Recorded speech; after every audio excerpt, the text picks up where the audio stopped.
जब पुलिस की जीप एक ढाबे के आगे आकर रुकी, तो अब्दुल रहीम चौंक गया। पिछले 20-22 सालों से वह इस ढाबे को चला रहा था, पर पुलिस कभी नहीं आई थी। डर से वह सहम गया। उसे और हैरानी हुई जब जीप से एक बड़ी पुलिस अफसर उतरी।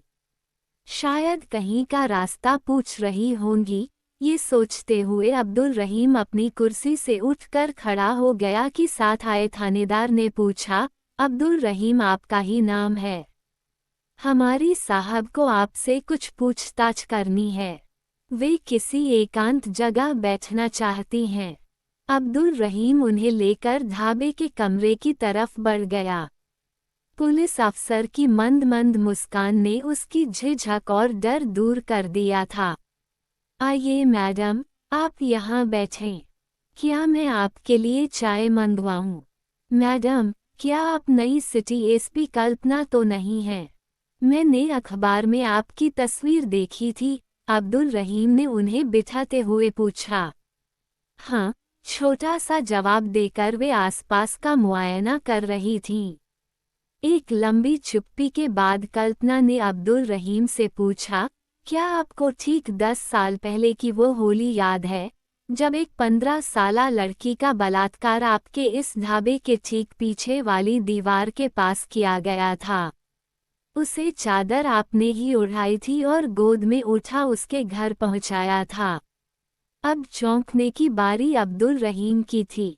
पसीने की एक लड़ी कनपटी से बहते हुए पीठ तक जा पहुंची। थोड़ी देर तक सिर झुकाए मानो विचारों में गुम रहने के बाद उसने सिर ऊपर उठाया। उसकी पलकें भीगी हुई थीं। अब्दुल रहीम देर तक आसमान में घूरता रहा। मन सालों पहले पहुंच गया। होली की वह मनहूस दोपहर थी। सड़क पर रंग खेलने वाले कम हो चले थे। इक्का दुक्का मोटरसाइकिल पर लड़के शोर मचाते हुए आते जाते दिख रहे थे। अब्दुल रहीम ने उस दिन भी ढाबा खोल रखा था। वैसे ग्राहक न के बराबर आए थे। होली का दिन जो था।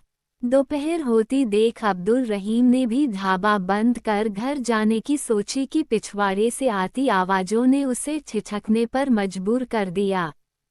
4 लड़के नशे में चूर थे, पर यह क्या, वे एक लड़की को दबोचे हुए थे। छोटी बच्ची थी, शायद 14-15 साल की। अब्दुल रहीम उन चारों लड़कों को पहचानता था। सब निठल्ले और आवारा थे। एक पिछड़े वर्ग के नेता के साथ लगे थे और इसलिए उन्हें कोई कुछ नहीं कहता था। वे यहीं आसपास के थे। चारों छोटे मोटे जुर्म कर अंदर बाहर होते रहते थे। रहीम जोर शोर से चिल्लाया, पर लड़कों ने उसकी कोई परवाह नहीं की, बल्कि एक लड़के ने ईंट का एक टुकड़ा ऐसा चलाया कि सीधे उसके सिर पर आकर लगा और वह बेहोश हो गया। आंखें खुली तो अंधेरा हो चुका था। अचानक उसे बच्ची का ध्यान आया।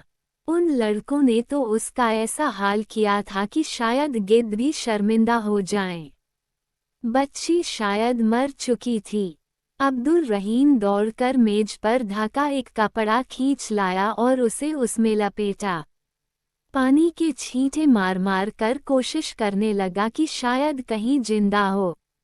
चेहरा साफ होते ही वह पहचान गया कि यह लड़की गली के आखिरी छोर पर रहती थी।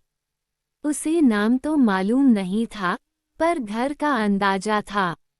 रोज ही तो वह अपनी सहेलियों के संग उसके ढाबे के सामने से स्कूल जाती थी। बच्ची की लाश को कपड़े में लपेटे अब्दुल रहीम उसके घर की तरफ बढ़ चला।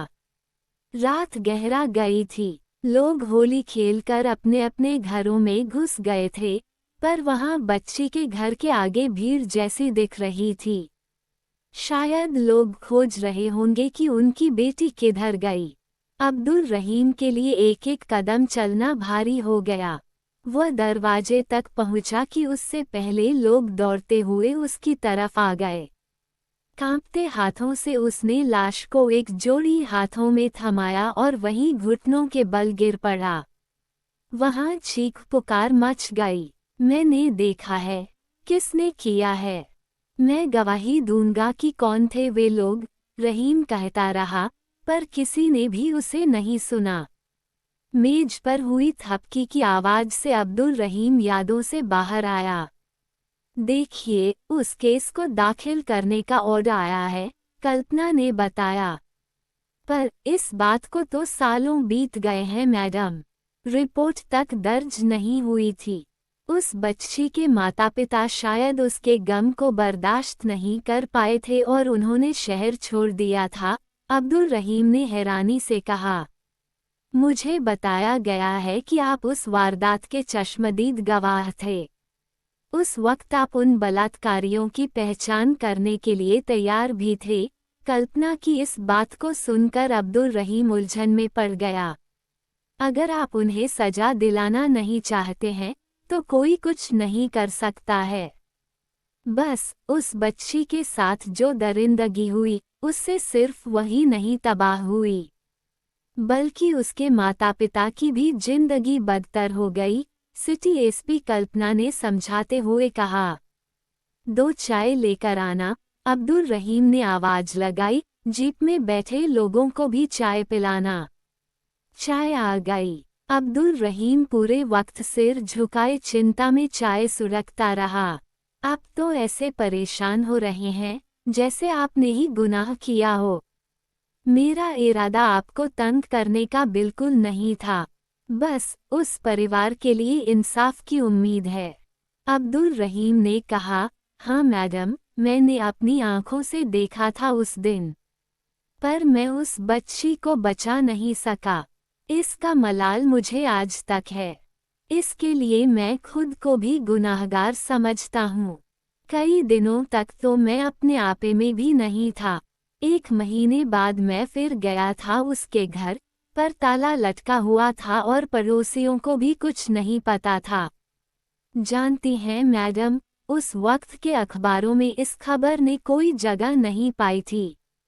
दलितों की बेटियों का तो अक्सर उस तरह बलात्कार होता था, पर यह घर थोड़ा ठीक ठाक था, क्योंकि लड़की के पिता सरकारी नौकरी में थे और गुनाहगार हमेशा आज़ाद घूमते रहे। मैंने भी इस डर से किसी को ये बात बताई भी नहीं। इसी शहर में होंगे सब। उस वक्त सब 20 से 25 साल के थे। मुझे सबके बाप के नाम पते मालूम हैं।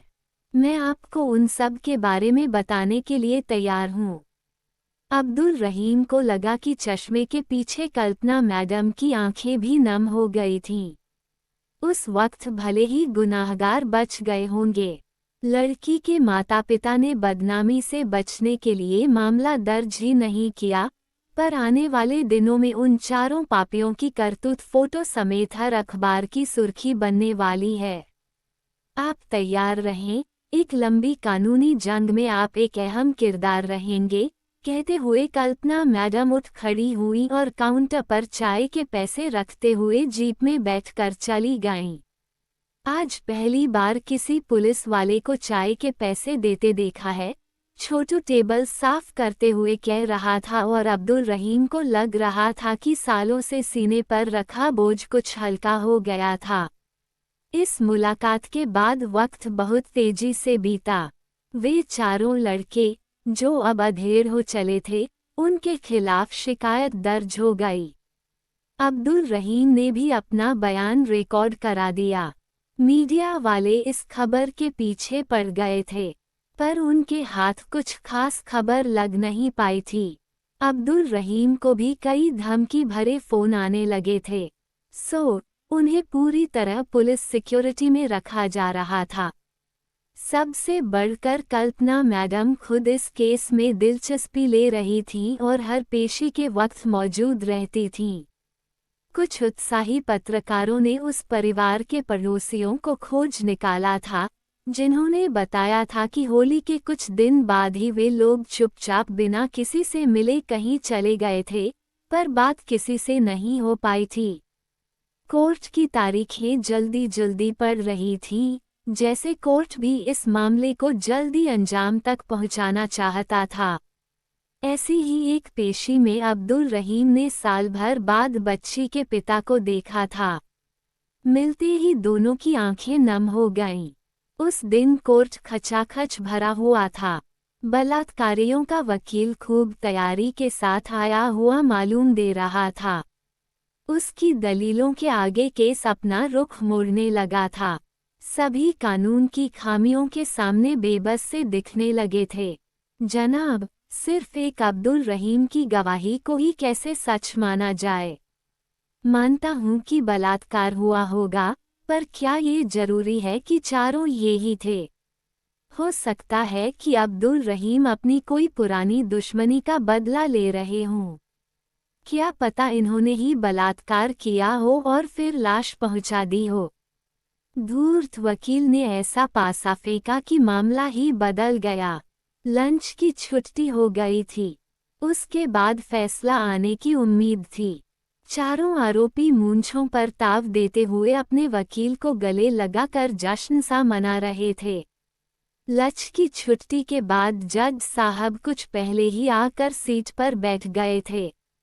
उनके सख्त होते जा रहे हाव भाव से माहौल भारी बनता जा रहा था।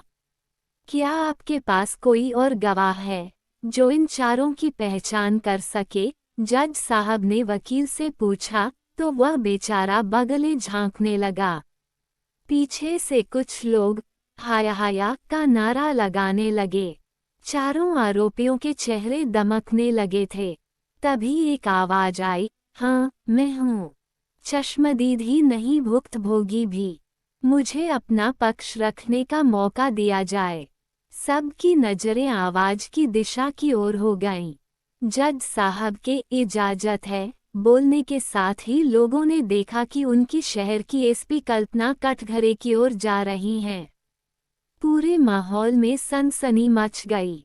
हाँ, मैं ही हूँ वह लड़की जिसे 10 साल पहले होली की दोपहर में इन चारों ने बड़ी ही बेरहमी से कुचला था। इसने, जी हाँ, इसी ने मुझे मेरे घर के आगे से उठा लिया था जब मैं गेट के आगे कुत्ते को रोटी देने निकली थी। मेरे मुंह को इसने अपनी हथेलियों से दबा दिया था और कार में डाल दिया था। भीतर पहले से ये तीनों बैठे हुए थे। इन्होंने पास के एक ढाबे के पीछे वाली दीवार की तरफ कार रोककर मुझे घसीटते हुए उतारा था। इसने मेरे दोनों हाथ पकड़े थे और इसने मेरी जांघें, कपड़े इसने फाड़े थे। सबसे पहले इसने मेरा बलात्कार किया था, फिर इसने, मुझे सबके चेहरे याद हैं। सिटी एसपी कल्पना बोले जा रही थीं, अपनी उंगलियों से इशारा करते हुए उनकी करतूतों को उजागर करती जा रही थीं।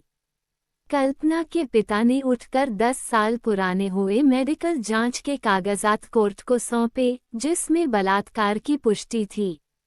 रिपोर्ट में साफ लिखा था कि कल्पना को जान से मारने की कोशिश की गई थी। कल्पना अभी कटघरे में ही थी कि एक आरोपी की पत्नी अपनी बेटी को लेकर आई और सीधे अपने पति के मुंह पर तमाचा जड़ दिया। दूसरे आरोपी की पत्नी उठकर बाहर चली गई।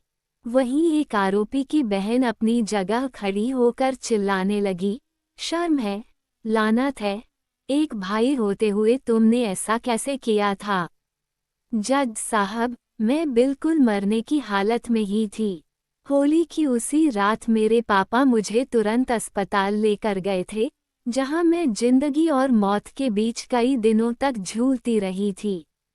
मुझे दौरे आते थे। इन पापियों का चेहरा मुझे हर वक्त डराता रहता था। अब केस आईने की तरह साफ था। अब्दुल रहीम की आंखों से आंसू बहे जा रहे थे। कल्पना उनके पास जाकर उनके कदमों में गिर पड़ी। अगर आप न होते तो शायद मैं जिंदा न रहती। मीडिया वाले कल्पना से मिलने को उतावले थे। वे मुस्कुराते हुए उनकी तरफ बढ़ गई। अब्दुल रहीम ने जब आपको कपड़े में लपेटा था, तब मरा हुआ ही समझा था। मेज के उस कपड़े से पुलिस की वर्दी तक के अपने सफर के बारे में कुछ बताएं। एक पत्रकार ने पूछा, जो शायद सभी का सवाल था। उस वारदात के बाद मेरे माता पिता बेहद दुखी थे और शर्मिंदा भी थे। शहर में वे कहीं मुंह दिखाने लायक नहीं रहे थे। मेरे पिताजी ने अपना तबादला इलाहाबाद करवा लिया था। सालों तक मैं घर से बाहर जाने से डरती रही थी। आगे की पढ़ाई मैंने प्राइवेट की। मैं अपने माता पिता को हर दिन थोड़ा थोड़ा मरते देख रही थी। उस दिन मैंने सोचा था कि बहुत हुआ, अब और नहीं। मैं भारतीय प्रशासनिक सेवा में जाने के लिए परीक्षा की तैयारी करने लगी। आरक्षण के कारण मुझे फायदा हुआ और मनचाही नौकरी मिल गई। मैंने अपनी इच्छा से इस राज्य को चुना। फिर मौका मिला इस शहर में आने का। बहुत कुछ हमारा यहीं रह गया था। शहर को हमारा कर्ज चुकाना था। हमारी इज्जत लौटानी थी। आप दूसरी लड़कियों और उनके माता पिता को क्या संदेश देना चाहेंगी? किसी ने सवाल किया। इस सोच को बदलने की सख्त जरूरत है कि बलात्कार की शिकार लड़की और उसके परिवार वाले शर्मिंदा हों। गुनाहगार चोर होता है, न कि जिसका सामान चोरी जाता है वह। हाँ, जब तक बलात्कारियों को सजा नहीं होगी, तब तक उनके हौसले बुलंद रहेंगे। मेरे माता पिता ने गलती की थी, जो कसूरवार को सजा दिलाने की जगह खुद सजा भुगतते रहे। कल्पना बोल रही थी, तभी उनकी माँ ने एक पुड़िया अबीर निकाला और उसे आसमान में उड़ा दिया।